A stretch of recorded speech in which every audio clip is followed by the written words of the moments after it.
Hello friends, welcome to study capsule में आप सभी का बहुत बहुत स्वागत है। आज का हमारा इंपॉर्टेंट टॉपिक है बैंकिंग कैप्सूल पार्ट 10। फ्रेंड्स, अभी तक हमने इस टॉपिक के पार्ट 9 अपलोड कर चुके हैं। आप अगर इन्हें देखना चाहते हैं तो हमारे प्लेलिस्ट में जाके इन्हें आप देख सकते हैं। ठीक है, चलिए शुरू करने से पहले आपको एक बात बताता हूँ।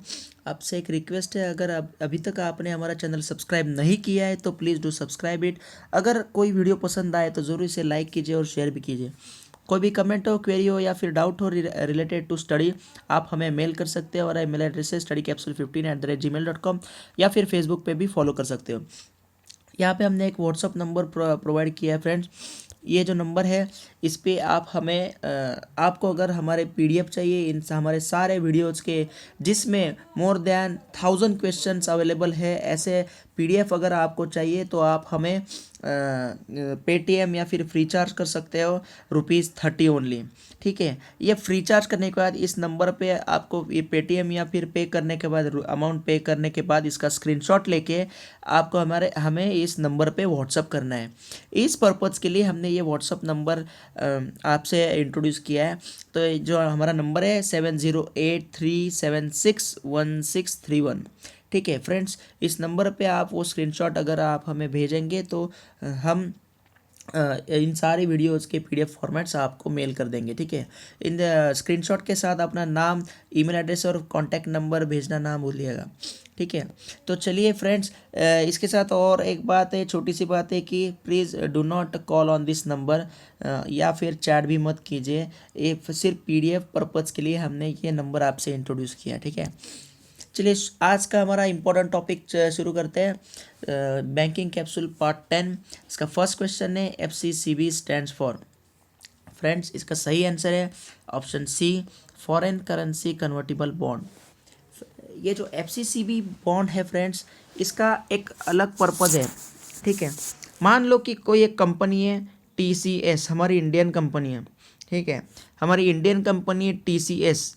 इसने ऐसा सपोज मान लो FCCB इंट्रोड्यूस किया मार्केट में। ठीक है, एक बॉन्ड इंट्रोड्यूस किया है मार्केट में जिसकी करेंसी डॉलर में है। ठीक है, ठीक है, जिसकी करेंसी डॉलर में है।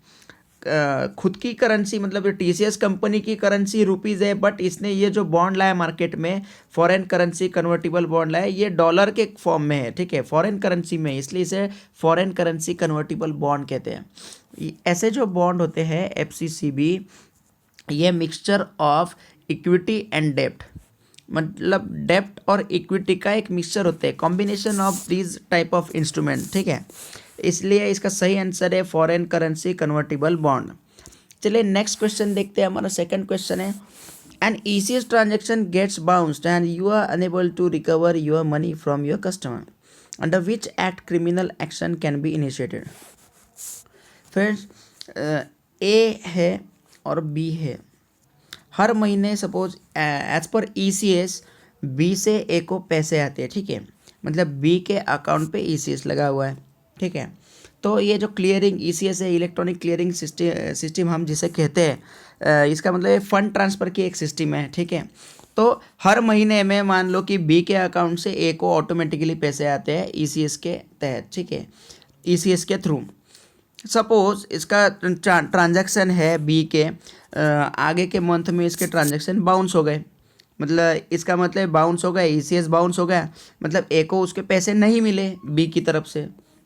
तो तब ऐसे सिचुएशन में एज पर विच एक्ट, मतलब कौन से एक्ट के तहत ये जो बी पे क्रिमिनल एक्शन हो सकती है। ठीक है, ये क्वेश्चन पूछा गया। ये बी पे कौन कौन से एक्ट के तहत क्रिमिनल एक्शन कर सकते हैं, इनिशिएट कर सकते हैं, ये इसके बारे में पूछा है। तो इसका सही आंसर है option B, negotiable instrument act 1881। NI act बोलते हैं हम उसे, NI एक्ट बोलते हैं 1881। ठीक है, चलिए नेक्स्ट क्वेश्चन देखते हैं। हमारा क्वेश्चन नंबर 3 है, which of the following is are true about the sub prime crisis. ठीक है, सब प्राइम क्राइसिस एक it's like a sub standard asset. Friends, मतलब जैसे कि मान लो यहाँ पे इन्होंने पहले मैं एक इसके ऑप्शन बताता हूँ, इसके पॉइंट्स बताता हूँ। First, it is a mortgage crisis referring to credit default by the borrowers. Second, subprime borrowers were those borrowers who were rated low. And where high risk borrowers. Option 3 है इसका, this crisis originated because of negligence in credit rating of borrowers. सबसे पहले credit default का मतलब क्या है कि मान लो कि बैंक ने किसी बंदे को लोन दिया है, मुझे ही लोन दिया है, सपोज मैंने किसी बैंक से लोन लिया है और मैंने उस लोन का रीपेमेंट किया ही नहीं, 3 मंथ्स के बाद वो लोन एनपीए हो गया, ठीक है, 3 मंथ्स के बाद वो लोन एनपीए हो गया और इसके बाद में मैं एक डिफ़ॉल्टर कहला जाता हूँ, ठीक है, क्रेडिट डिफ़ॉल्टर, मतलब मैं एक डिफ़ॉल्टर बन गया, मैंने लोन का रीपेमेंट नहीं किया, ठीक है। तो ऐसे सिचुएशन को कहते हैं क्रेडिट डिफ़ॉल्ट। सेकंड जो पॉइंट बताया उन्होंने कि रेटेड लो और high risk borrowers. High risk borrower जैसे कि पॉलिटिशियंस होते हैं, एमएलए मार्केटिंग जो कहते हैं उन्हें भी हाई रिस्क बोरोर कहते हैं, पुलिस ऑफिसर्स को भी हाई रिस्क बोरोर कहते हैं। ये ऐसे कुछ कैटेगरीज है, इन्हें हम हाई रिस्क बोरोर कहते हैं। उनको अगर हमने फंडिंग किया है, लोन दिया है, तो ये भी एक हाई रिस्क हो जाती है, बन जाती है, बहुत ही डिफ़िकल्ट सिचुएशन बन जाती है बैंक के लिए, क्योंकि ऐसे लोग ज़्यादातर ऐसे लोग लोन का रिपेमेंट नहीं कर सकते या फिर नहीं कर सकते, एक हाई रिस्क कैटेगरी में उन्हें डाला है, ठीक है। और रेटेड लो मतलब जिनका एजुकेशन लो है, पुअर है, तो इन्हें हमने लोन दिया है। सपोज़ मान लो कोई बंदा नया है जिसका पढ़ाई लिखाई कुछ नहीं है और उसे कुछ ऐसे ही 10 लाख 20 लाख का लोन दिया है, रेटिंग लो होते हुए भी हमने उसे लोन दिया है, ठीक है, उसे बोलते हैं रेटेड लो। बाद में negligence in credit rating of the borrowers. अब ये क्रेडिट रेटिंग का मतलब मैं आपको बताता हूँ कि सपोज बैंक किसी को भी लोन देते वक्त एक रेटिंग क्रिएट करती है, जैसे कि एक स्कोर कार्ड होता है अपना, वैसे ऐसे स्कोर कार्ड में कुछ कैटेगरीज होती है, जैसे कि एजुकेशनल क्वालिफिकेशन, जैसे कि वर्क एक्सपीरियंस, ठीक है, वर्क एक्सपीरियंस है, एजुकेशनल क्वालिफिकेशन है। अगर बंदे का पढ़ नहीं सकता, लिख नहीं सकता, तो उसको 5 में से 0 मार्क देंगे। अगर वो 12th स्टैंडर्ड तक पढ़ा है तो उसको 5 में से 3 मार्क देंगे। अगर वो ग्रेजुएट है, 12th से ज़्यादा उसकी पढ़ाई है, तो उसे हम 5 में से 5 देंगे। ऐसे एक रेटिंग दी जाती है। वर्क एक्सपीरियंस में भी 2 साल से ज़्यादा अगर एक्सपीरियंस है तो उसे हम 5 मार्क देंगे। ऐसी एक रेटिंग की जाती है, इसे हम कहते हैं क्रेडिट रेटिंग। अगर बैंक ने इस क्रेडिट रेटिंग में कुछ गड़बड़ कर दी है, नेग्लिजेंस कर दिया है, ठीक है, पढ़ नहीं सकता, लिख नहीं सकता, फिर भी ग्रेजुएट बता दिया है, उसका मार्क बढ़ा दिया, उसको लोन सैंक्शन कर दिया, तो ऐसे नेग्लिजेंस है, ऐसे हो सकते हैं। उसके बाद में बहुत ज़्यादा ऐसी डिफ़िकल्ट सिचुएशन आती है कि ऐसे लोन का रीपेमेंट ठीक से होता नहीं है, तो ऐसी असेट बाद में सब स्टैंडर्ड बनती है, इसका मतलब है सब प्राइम क्राइसिस, ठीक है। तो इसीलिए इसका सही आंसर है all 1 2 and 3, option D, all 1 2 and 3। सब प्राइम क्राइसिस के बारे में जितने भी ऑप्शंस यहाँ पे बताए 1 2 एंड 3 सारे सही है। ये सारी सिचुएशन आती है सब प्राइम क्राइसिस के लिए। चलिए नेक्स्ट क्वेश्चन देखते हैं। Fourth question, with which of the following types of loans are teaser rates related. तो ये किस लोन से रिलेटेड टीजर रेट्स जिसे कहते हैं, ये किस लोन से रिलेटेड है, ये क्वेश्चन पूछा है। तो इसका सही आंसर है friends option B, home loans. एक कंसेप्ट है इसकी कि ज़्यादातर टाइम में कुछ फाइनेंशियल लोकल फाइनेंस कंपनीज होती है, कुछ छोटी मोटी बैंक्स होती है, लोकल बैंक, तो कस्टमर्स को एक अट्रैक्टिव ऑफर करती है, मतलब अट्रैक्टिव लोन्स। जैसे कि अभी मान लो कि कोई एक कंपनी है, फाइनेंस कंपनी है, उसने कस्टमर को बताया कि हम 8% से होम लोन देते हैं, हम 7% से होम लोन दे रहे हैं, तो लुभा के, फुसला के, बहला फुसला के कस्टमर्स को अट्रैक्ट करती है अपनी तरफ। बट बाद में कुछ साल के बाद ये 7% से बढ़कर 11% होता है, 10% होता है, मतलब कुछ साल के बाद इसका इंटरेस्ट रेट ऑटोमेटिकली बढ़ जाता है। ऐसे रेट ऑफ इंटरेस्ट को कहते हैं, ऐसे रेट्स को कहते हैं teaser rates. Initially they are low, but after few years they increases, ठीक है।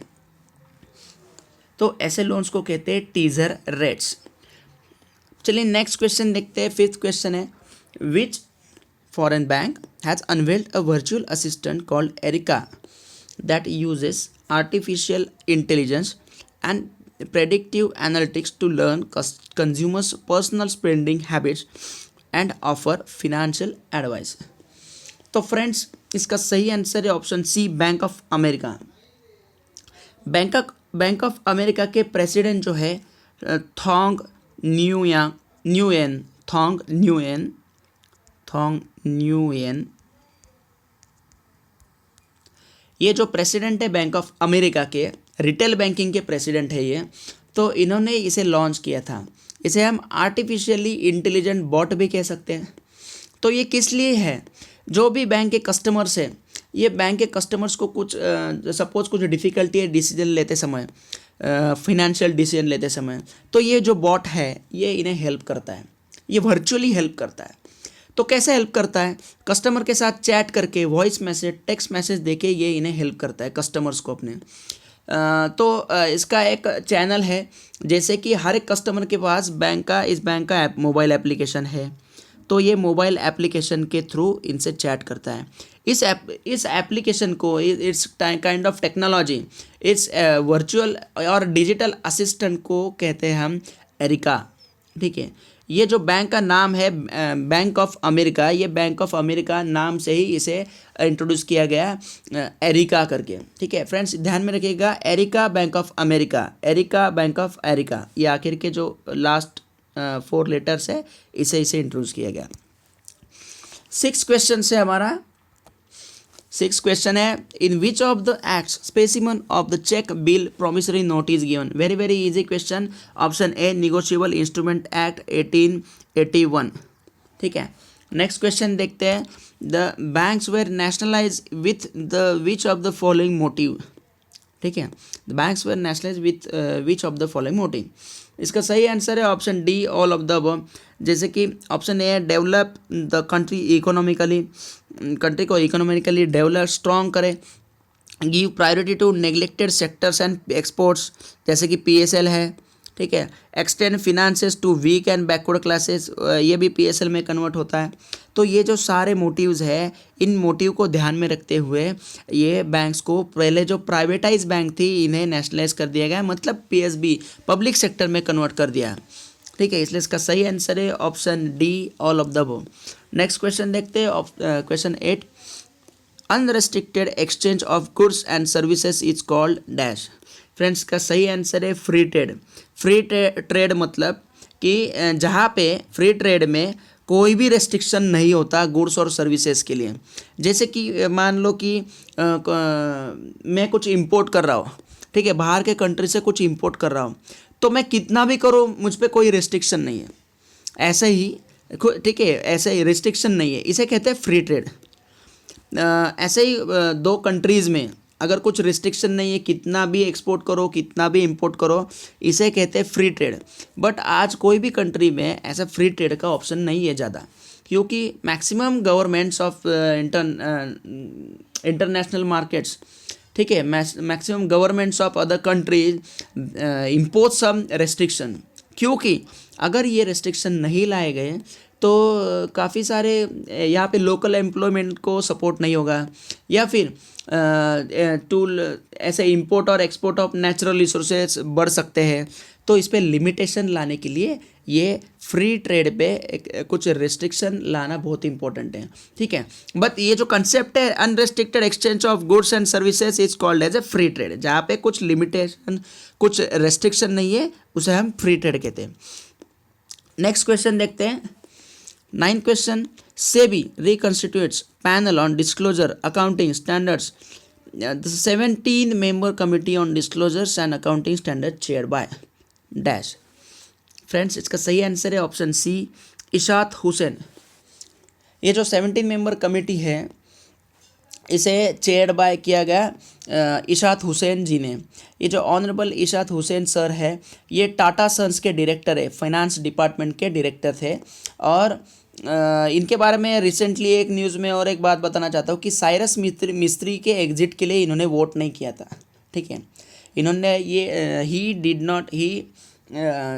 Not vote for Cyrus Mistry's exit. ठीक है, इससे आप ध्यान में रख सकते हैं कि Ishaat Hussain 17 member committee for disclosure and accounting standards, ठीक है, डिस्क्लोजर एंड अकाउंटिंग स्टैंडर्ड, जो टाटा सन्स के डायरेक्टर थे फिनांस डिपार्टमेंट के, ये सेबी के डिस्क्लोजर एंड अकाउंटिंग स्टैंडर्ड्स के कमेटी के चेयरमैन है, ठीक है।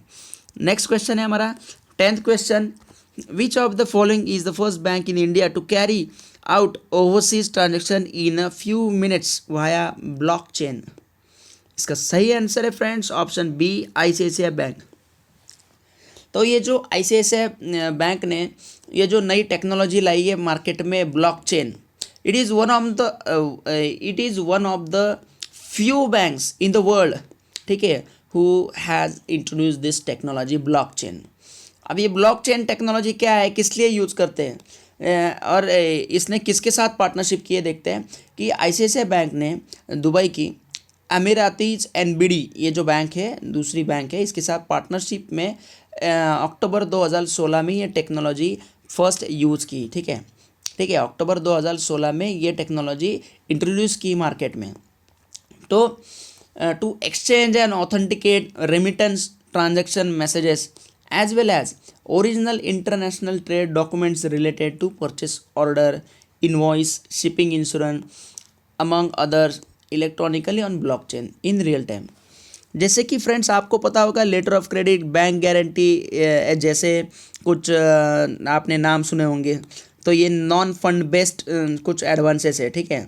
तो अगर सपोज मैं इंपोर्ट कर रहा हूँ कुछ, मान लो कि मैं कुछ इंपोर्ट कर रहा हूँ, तो सामने वाली पार्टी बाहर के देश से है, ठीक है, उसके बीच में और मेरे बीच में कुछ डॉक्यूमेंटेशन हो गया, तो वो डॉक्यूमेंटेशन एक फिजिकल फॉर्म में अगर वो ट्रांसपोर्ट का अगर देखा जाए, ट्रांसफ़र का देखा जाए, तो उसे टाइम लग सकता है, ठीक है। तो ये जो यहाँ पे इन्होंने एलिमिनेट किया है टाइम ड्यूरेशन, जो रियल टाइम में इसके जितने भी डॉक्यूमेंट्स है, कुछ भी इंपॉर्टेंट ट्रांजैक्शन के मैसेजेस है, इसका रिमिटेंस है, इसके बारे में ये ट्रांसफ़र करती है टेक्नोलॉजी, ठीक है। तो in real time gross basis, तो इससे कुछ दिन लगते थे ये ट्रांजैक्शंस के लिए, इंपोर्ट एक्सपोर्ट के ट्रांजैक्शंस के लिए, तो अब ये कुछ मिनट्स में कंप्लीट हो सकता है with the help of this technology. और ये किए इंट्रोड्यूस आईसीआईसीआई बैंक ने, ब्लॉकचेन टेक्नोलॉजी आईसीआईसीआई बैंक, ठीक है। नेक्स्ट क्वेश्चन देखते हैं, हमारा 11th क्वेश्चन है, transfer of any instrument to another person by signing on its back और फेस और on a slip of paper attach to it is known as dash. Friends इसे कहते हैं ऑप्शन डी, एंडोर्समेंट, ठीक है। Endorsement कहते हैं कि signature on negotiable instrument such as cheque indicating a person's intent to become a party to the instrument blank endorsement is signature given without indicating the instrument's pay, ठीक है। एक बात मैं आप बताना चाहता हूँ कि ब्लैंक एंडोर्समेंट किसे कहते हैं, जहाँ पे सिग्नेचर कस्टमर ने चेक पे सिग्नेचर किए, मैंने सपोज किसी को चेक दिया है, उस पर सिग्नेचर किए बट वहाँ पे उसका नाम नहीं लिखा है, तो उसे ब्लैंक एंडोर्समेंट कहते हैं। तो एंडोर्समेंट का मतलब आपको पता चला होगा कि मैं अगर किसी चेक पे साइन करता हूँ, कोई भी कुछ भी हो, चेक हो या फिर कोई बिल ऑफ एक्सचेंज है, या फिर कोई भी अदर स्लिप ऑफ पेपर है, तो उस पर मैं बैक और फेस में साइन करता हूँ, तो ये साइनिंग को कहते हैं एंडोर्समेंट, ठीक है। तो इसलिए एंडोर्समेंट आप ध्यान में रखें, इसलिए इसका सही आंसर है ऑप्शन डी, एंडोर्समेंट। तो चलिए नेक्स्ट क्वेश्चन देखते हैं, हमारा 12th क्वेश्चन है, what is meant by underwriting, the term frequently used in financial sector. Friends इसका सही आंसर है option B, the act of taking a risk, ठीक है, the act of taking on a risk, act of taking on a risk. ये term insurance sector में use की जाती है, ठीक है, इंश्योरेंस सेक्टर में यूज़ की जाती है। जो इंश्योरेंस कंपनी है ये अंडर राइटर होती है, जो एक एग्रीमेंट पे साइन करती है, ये साइन करती है, कस्टमर से साइन करवा के लेती है। तो जब ये साइन करती है, कंपनी रेडी होती है, इसका मतलब है कि कंपनी रेडी है कि वो रिस्क लेने के लिए तैयार है, ठीक है, इंश्योरेंस में रिस्क लेने के लिए तैयार है, इसका मतलब है the act of taking on a risk, तो इसका मतलब अंडर राइटिंग। नेक्स्ट क्वेश्चन देखते हैं, 13 question, which bank has launch new digital transaction service through mobile phones named SIM से पे। फ्रेंड्स इसका सही आंसर है option B, yes bank, SIM से पे, यस बैंक, सिम से पे। ध्यान में रखिएगा, सिम से पे यस बैंक। तो यस बैंक ये जो इंडिया की 5th लार्जेस्ट प्राइवेट बैंक है, इसने इसे लॉन्च किया है सिम से पे को। एक यूनिक इनोवेशन है ये, यूनिक इनोवेशन है जो मनी ट्रांसफ़र के लिए यूज़ की जाती है। ठीक है, मनी ट्रांसफ़र के लिए यूज़ की जाती है, जिसमें स्मार्टफोन की ज़रूरत नहीं है या फिर इंटरनेट की ज़रूरत नहीं है। तो एक यूनिक इनोवेशन है, ऐसा किसी ने इंट्रोड्यूस नहीं किया था, तो ये यस बैंक ने इंट्रोड्यूस किया है टू पे utility bills and other mobile banking services या फिर टू मनी ट्रांसफ़र। ठीक है, तो without the need for smartphones और इंटरनेट, ये टेक्नोलॉजी इन्होंने मार्केट में लाई है with the help of SIM से पे। ठीक है, और ये यस बैंक के एमडी एंड सीईओ है mister Rana Kapoor, Shri Rana Kapoor, MD and CEO है यस बैंक के मिस्टर राणा कपूर। इसके साथ आगे का क्वेश्चन देखते हैं, which of the following bank has launch IT innovation startup fund to support startups in financial technology fintech space. Friends, इसका सही आंसर है, ये बहुत ही इजी क्वेश्चन है, एसबीआई ने इसे लॉन्च किया है, स्टेट बैंक ऑफ इंडिया ने, टू आईटी में जितने भी इनोवेशन से, जितने भी कोई स्टार्टअप चालू करता है, नई कंपनी चालू करता है आईटी से रिलेटेड, तो इन्हें फंडिंग के लिए इन्होंने ये एक इनोवेशन, ये एक नया स्टार्टअप के लिए फंड टू सपोर्ट स्टार्टअप्स, इन्होंने एक मनी लैंड के लिए एक नई स्कीम लाई है मार्केट में। ठीक है, टू स्टार्टअप। नेक्स्ट क्वेश्चन देखते हैं, 15th question, association of national exchange members of India ANMI is a body consisting of which of the following. Friends, इसका सही आंसर है C, option C, brokers operating in the national exchange. जितने भी stock exchanges है, ठीक है, जैसे कि NSE है, BSE है, ठीक है, ऐसे स्टॉक एक्सचेंजेस इसके मेंबर्स हैं। Association of national exchange members of India ANMI, association of national exchange members of India ANMI, ये इसमें इसके ये मेंबर्स होते हैं। ठीक है, इसलिए इसका सही आंसर है ब्रोकर्स ऑपरेटिंग इन नेशनल एक्सचेंज है।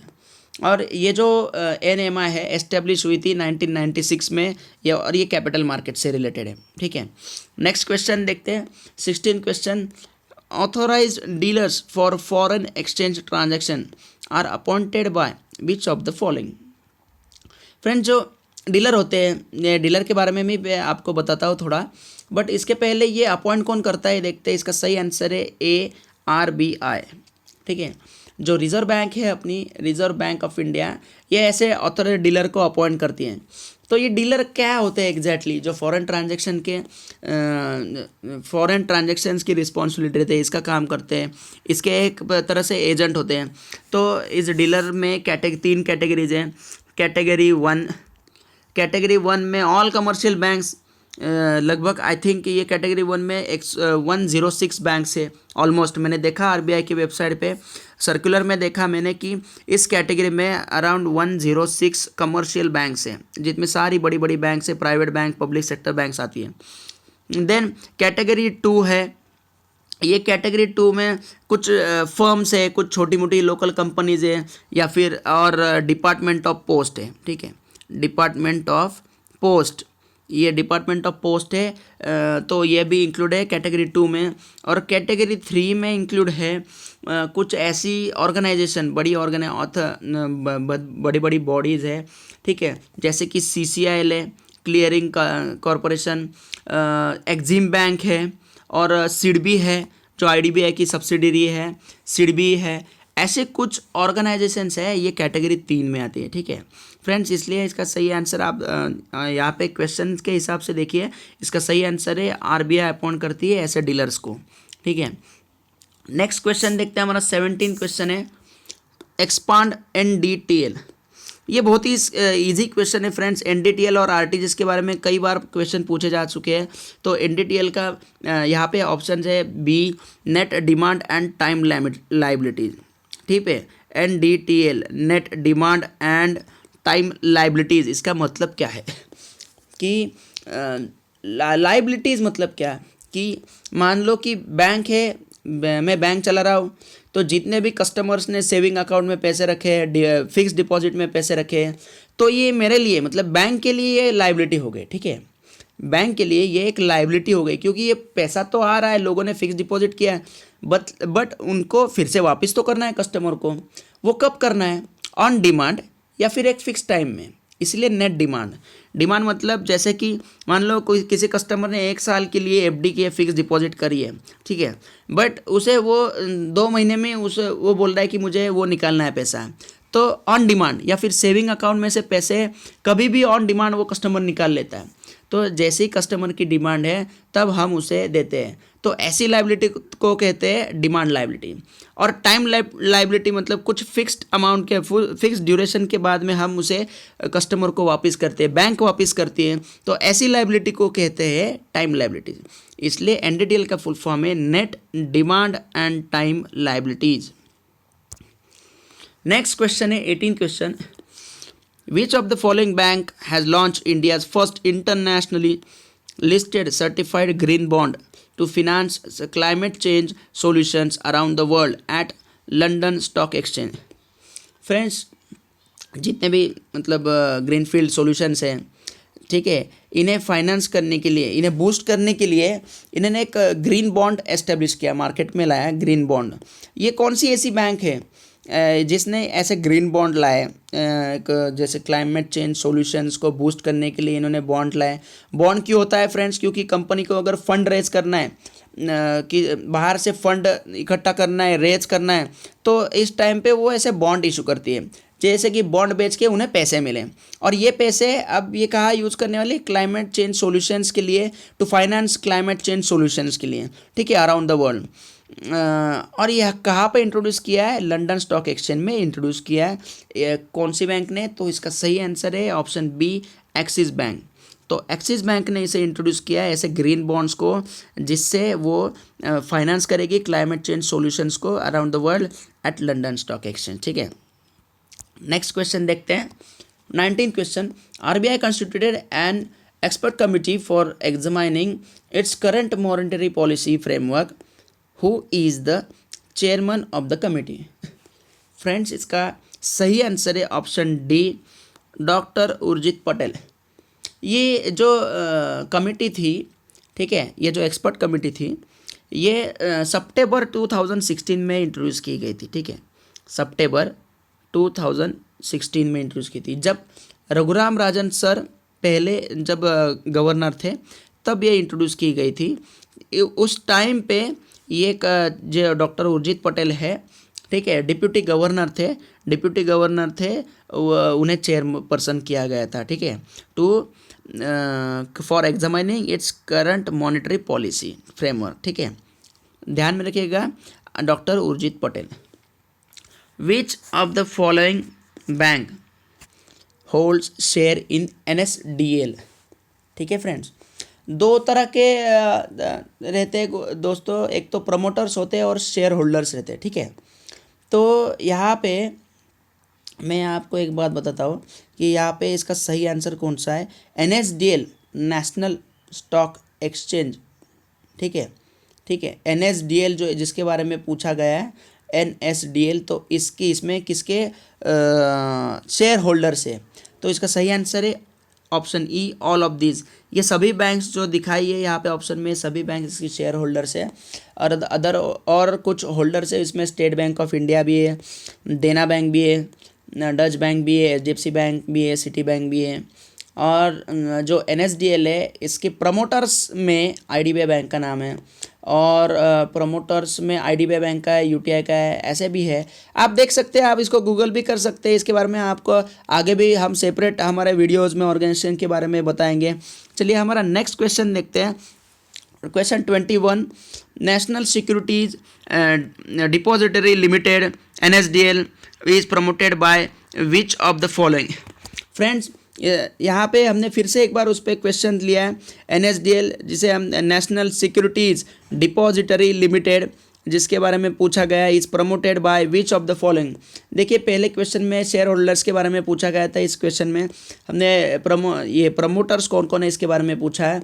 तो इसका भी सही वही आंसर है, all of this, option D, all of this, क्योंकि IDBI bank, unit trust of India और NSE नेशनल स्टॉक एक्सचेंज, ठीक है, UTI, IDBI और NSE ये सारे इसके प्रमोटर्स है। IDBI is the largest promoter in this NSDL, ठीक है, इसलिए इसका सही आंसर है option D, all of these, ठीक है। प्रमोटर्स और शेयर होल्डर्स में आप कंफ्यूज मत होइएगा, क्योंकि यहाँ पे सिंपल है, आप प्रमोटर्स को ध्यान में रखिएगा क्योंकि ये सिर्फ 3 है और अपने आप बाकी के शेयर होल्डर्स भी आराम से आपको पता चलेंगे, ठीक है।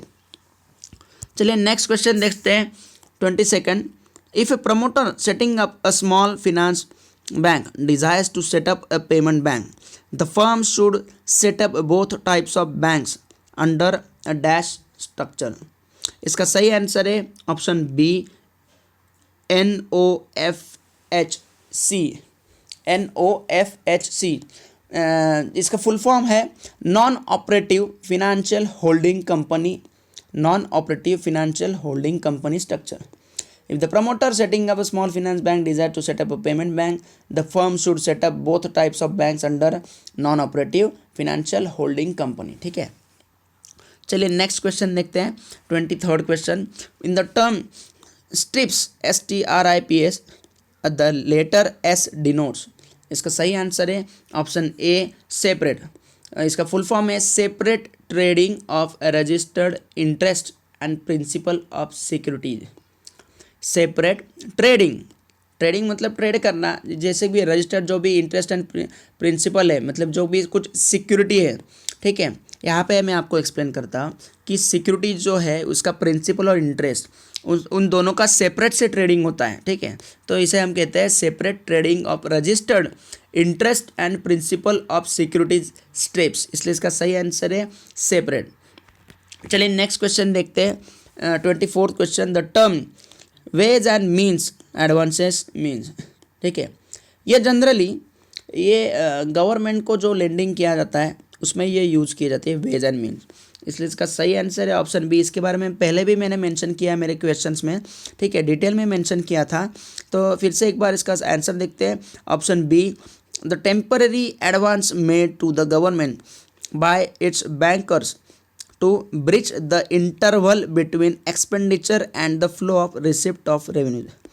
मतलब जो भी कुछ गैप है, मान लो फिस्कल डेफिसिट इसे कहते हैं, गवर्नमेंट को जब भी कोई डिफिसिट होता है, एक्सपेंडिचर बढ़ गया है, इनकम कम है, रेवेन्यू रिसिप्ट्स कम आती है गवर्नमेंट के पास, तब ये गैप को टेम्पररी मिटाने के लिए, ये क्लियर करने के लिए जो भी फंडिंग होती है इसे हम वेज एंड मीन्स कंसेप्ट कहते हैं, ठीक है, उसे वेज एंड मीन्स कहा जाता है, इसलिए इसका सही आंसर है option B, to finance government, made to a government. Next question और हमारा लास्ट क्वेश्चन देखते हैं friends. Which of the following policies of the financial sectors is basically design to transferring local financial assets into foreign financial asset freely and at market determined exchange rate. Friends इसका सही answer है option C, capital account convertibility. इसके बारे में मैं आपको detail में और जानकारी दूंगा, लेकिन हमारे एक स्पेशल वीडियो आएगा, नेक्स्ट एक टॉपिक आएगा कैपिटल मार्केट्स का, उसमें मैं आपको इसके बारे में डिटेल में बताऊंगा फ्रेंड्स। तो चलिए इसी के साथ हमारा आज का सेशन हम एंड करते हैं। तो फिर से एक बार रिक्वेस्ट करता हूँ फ्रेंड्स कि अभी तक आपने हमारा चैनल सब्सक्राइब नहीं किया है तो प्लीज़ डू सब्सक्राइब इट, और अगर कोई भी वीडियो पसंद आता है तो ज़रूर इसे लाइक कीजिए और शेयर भी कीजिए। आप अपने कमेंट्स या फिर क्वेरीज हमें मेल कर सकते हो, या फिर हमें नीचे कमेंट बॉक्स में भी मेंशन कर सकते हो। हमारा मेल एड्रेस है studycapsule15@gmail.com और फेसबुक पेज है facebook.com/studycapsule। फ्रेंड्स इसके साथ आपको बेस्ट ऑफ लक फिर अगेन वंस अगेन आपकी अपकमिंग एग्जाम्स के लिए, जैसे कि IDBI आ रही है, सिंडिकेट मणिपाल की भी बैंक एग्ज़ाम आ रही है, तो इसके लिए आपको best of luck. Thank you very much.